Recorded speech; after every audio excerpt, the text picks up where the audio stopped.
Sa laing balita, low pressure area na sigpatan na dool sa Philippine Area of Responsibility o gikatakdang musod na kinasanasod karong Sabado. Sugbo ug Bohol makasinati og pag-uwan-uwan tibok adlaw hangtod sa weekend.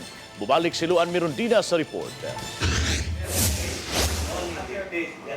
Gipasabot sa Pag-asa Visayas nga ang uwan nga nasinati karon sa Sugbo ug Bohol, epekto sa low pressure area nga nasigpatan mga 371 kilometros sa Giwan, Eastern Samar. Gibanabanang mamahimo kining usa ka bagyo ug mosulod sa Philippine Area of Responsibility sayo sa buntag karong Sabado. Hinuon mato ni Pag-asa Visayas Director Oscar Tabada, kuli ang kahigayunan nga maigo ang Sugbo kun kini maglandfall. Most of the models ga-indicate nga padung siya sa north.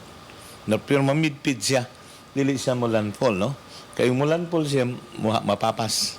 Kaya doon na interaction sa land. Napanglantawan hinuon sa Pag-asa nga uwanon ang tibok weekend ug masinati usab ang dagkong bawd. Wala hinuon mo pagawas og gale warning ang Pag-asa Visayas apan gipasidan-an ang mga nanag-iya og mga gagmay sakayan nga likayan lang una ang paglawig. Samtang gitataw sa Pag-asa nga wala pa magsugod ang La Nina phenomenon. So hopefully, doon na lang yung August, magsugod na yung La Nina epektual na. Pero ang atong La Nina, it's not a strong one. Pareha sa 2010 o 2012. It is only a week. A week La Nina, about 50 to 60% ang iyang probability. Luan Mirondina, Balitang Bisda.